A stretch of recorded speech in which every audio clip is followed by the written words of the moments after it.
Cet été, nous avons eu la chance incroyable de participer à un projet de solidarité internationale au cœur du village d'Akoumapé à Katchan, au Togo.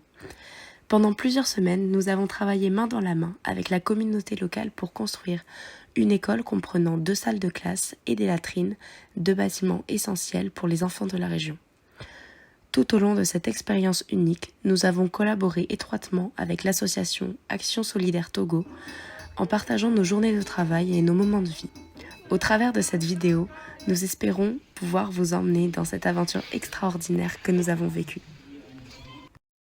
Le 11 juillet 2023, on s'est envolé de Paris direction Lomé, capitale du Togo.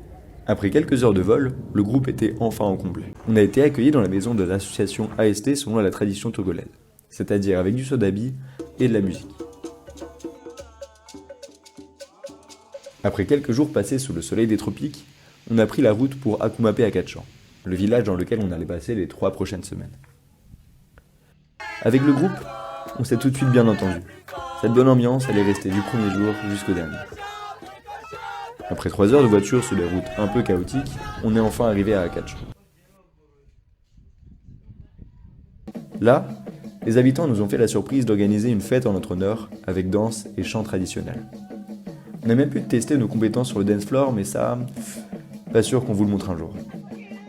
Après une rapide visite du village où on a découvert les habitants, leurs maisons, leur façon de vivre et même leurs animaux, on a commencé à travailler sur le chantier. L'objectif, c'était d'aider les maçons à construire 2 salles de classe et 2 latrines pour le village. Les différentes étapes c'était le remblai, la pose de la charpente et du toit, le crépissage, tâche dans laquelle Manon et Naz ont excellé, et la peinture. À la fin de chaque jour de chantier, on pouvait se défouler en passant des bons moments avec les enfants. Ils nous ont appris plein de jeux, on a essayé de leur en apprendre aussi, parfois sans grand succès. C'était un retour en enfance qui était vraiment génial. Pour être sûr de terminer le chantier à temps, on a parfois dû travailler dans des conditions un peu difficiles. Mais ni la pluie ni la nuit n'ont entaché notre motivation, celle des maçons et celle des habitants du village.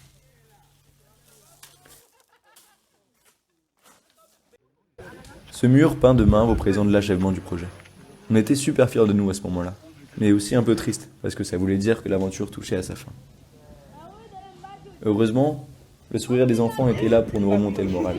Ce projet, il était pour eux, et leur joie était le plus beau cadeau de remerciement qu'on aurait pu espérer. Salut, c'est JB, la voix off de la vidéo.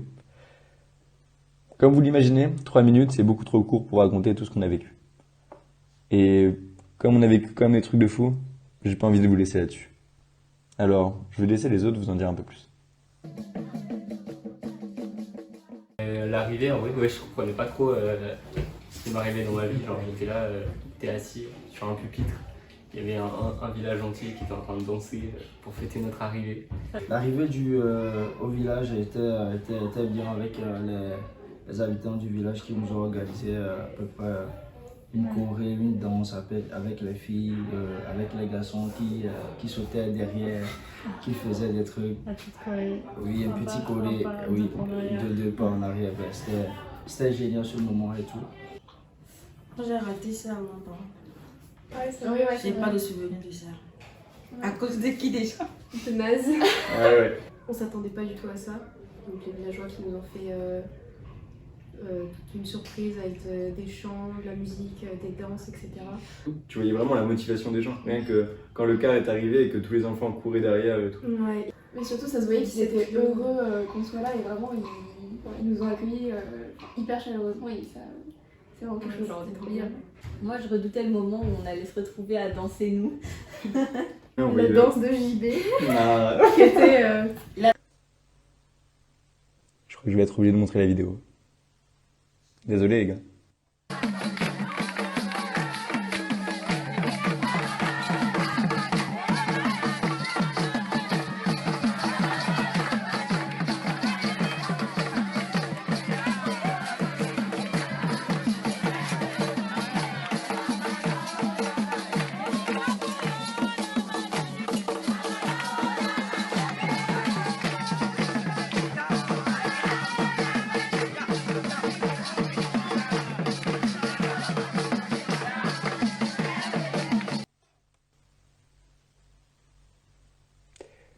Enfin bref. Revenons-en aux choses sérieuses. Si on parlait un peu du chantier. Souvenir, je pense que c'était le crépissage, parce que du coup, on avait les maçons qui nous coachaient avec Manon, et toutes les deux, on a appris à faire le crépissage. Et en fait, c'était hyper satisfaisant. C'était le deuxième jour de remblai où on a enfin été efficace, ouais, comme ça. Ouais, moi, c'est la même chose. On a enfin été efficace avec la brouette par rapport au premier jour. Et il y avait toujours la motivation de tous les habitants, tous les enfants. Ouais, pareil, le deuxième jour, quand on était vraiment hyper optimisé, hyper carré, on allait super vite, avec tous les habitants qui étaient là pour nous aider, c'était trop bien. Et en vrai, le premier jour, moi ce qui m'avait le plus choqué, c'était à quel point les habitants nous aidaient, genre je m'attendais pas du tout à ça. Ouais, pareil, ils sont arrivés aussitôt que nous, et tous les jours, ils venaient avec nous et ils nous aidaient. Même la dame qui avait son bébé dans le dos et qui portait 4 kilos sur la tête, qui a fait 1000 allers-retours, je pense, au moins.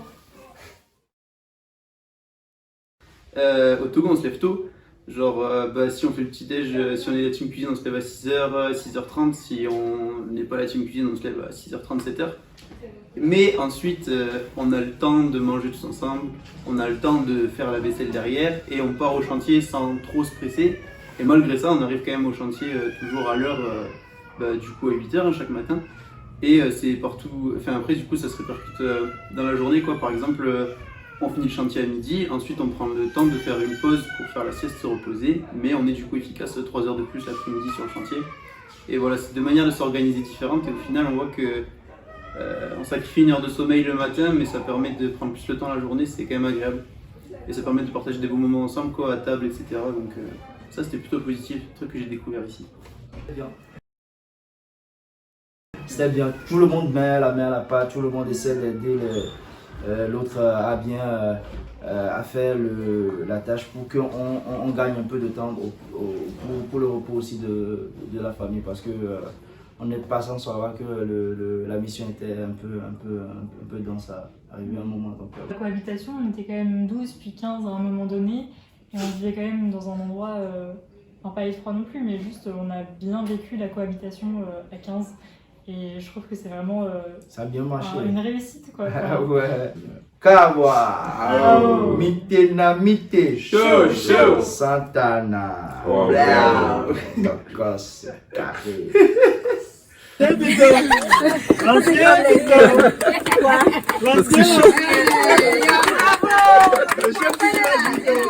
pour le contexte, du coup, on est allé de l'autre côté du village pour l'intégration familiale. faire un peu l'intégration familiale. Du coup, on a préparé, c'est du foufou. Non, c'était la pâte. C'est juste la pâte. Akoumé. Akoumé. On a la bilingue. Du coup. Et du coup, on a tous participé pour faire chaque étape du plat et ensuite on l'a mangé. Déjà, sur la bicyclette dans le sang. Ça fait partie de l'intégration familiale aussi. C'est vrai. On a eu quelque chose de soda Ouais. vie avant de s'intégrer. Bah, à chaque fois qu'on Dès a qu'on a rencontré eu- des personnes un peu influentes, ou même pas forcément, ils nous offraient un petit shot de soda vie. Un bon shot de soda vie.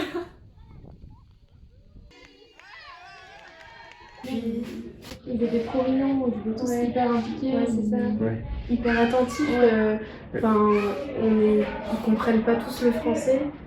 Et même si du coup il y avait des nationaux qui traduisaient les règles des jeux, c'était pas forcément facile de comprendre le jeu, de rester en place, de patienter. C'était trop bien. D'ailleurs, c'est l'occasion de vous remercier d'avoir été le lien entre nous et les enfants, parce que c'était vraiment. T'es mon fils. Ah. Et elle, ma belle-sœur. Et moi. Ça, ma fille. Mais c'est vrai que sans vous, ça aurait été vachement compliqué. Pendant le projet, tout s'est pas déroulé comme sur des roulettes non plus. On peut parler de l'épidémie de conjonctivite notamment. Là, pour ça, je pense que les images parlent d'elles-mêmes.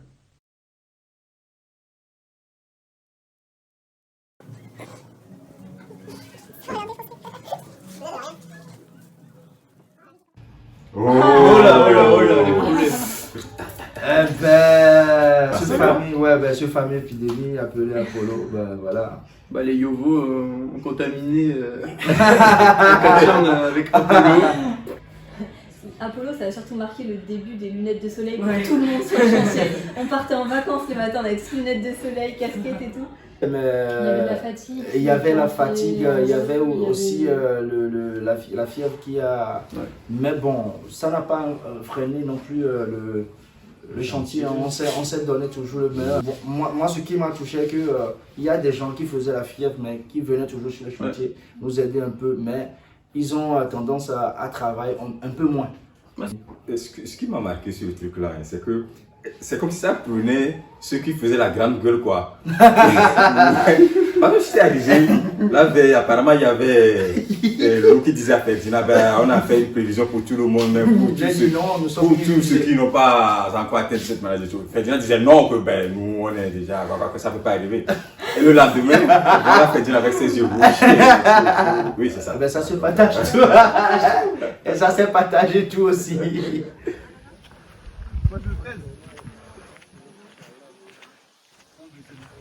Oui, après ça c'est trop bien. Ouais. Les traces de mains, les empreintes et tout. Ouais, ça c'était un des meilleurs moments, je pense. Ouais. Oui, et puis même emmener les petits pour leur faire. Puis tu sens que c'est vraiment la fin quand tu vois écrit que... Enfin, quand tu vois l'écriture, tu vois que c'est les finitions.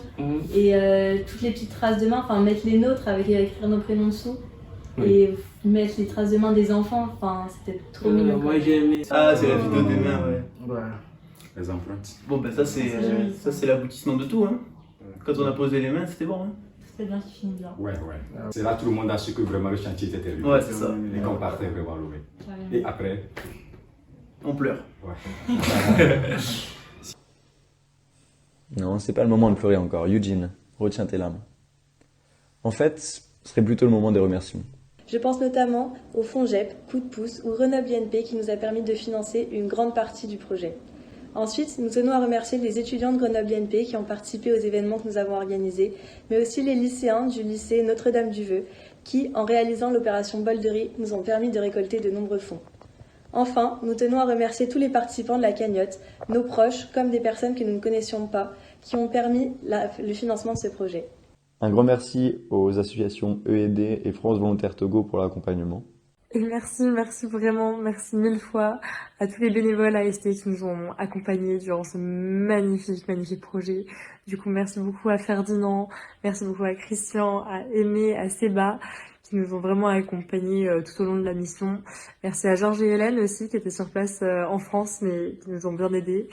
Et merci aussi à Laure, à Charles et à Hervé de nous avoir accompagnés dans les durs jours de l'Apollo. Enfin bref, merci à tous, vous êtes géniaux et restez comme vous êtes. Comment ne pas remercier le chef du village d'Akoumapé Akatchan, ses honorables ainsi que tous les habitants du village pour leur générosité et leur accueil. On ne vous oubliera jamais.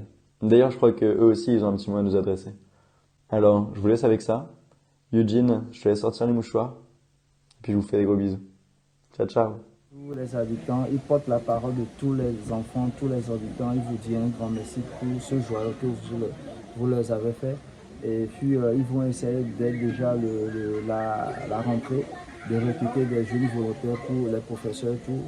Parce qu'il y aura aussi les enfants des autres villages qui sont à la maison. Là, on a cette joyeux, on va faire une sensibilisation. Eux aussi, cette année, ils vont trouver de la place pour pouvoir apprendre dans une bonne condition. Et il vous dit un grand merci à Soli et Solidarité. Voilà.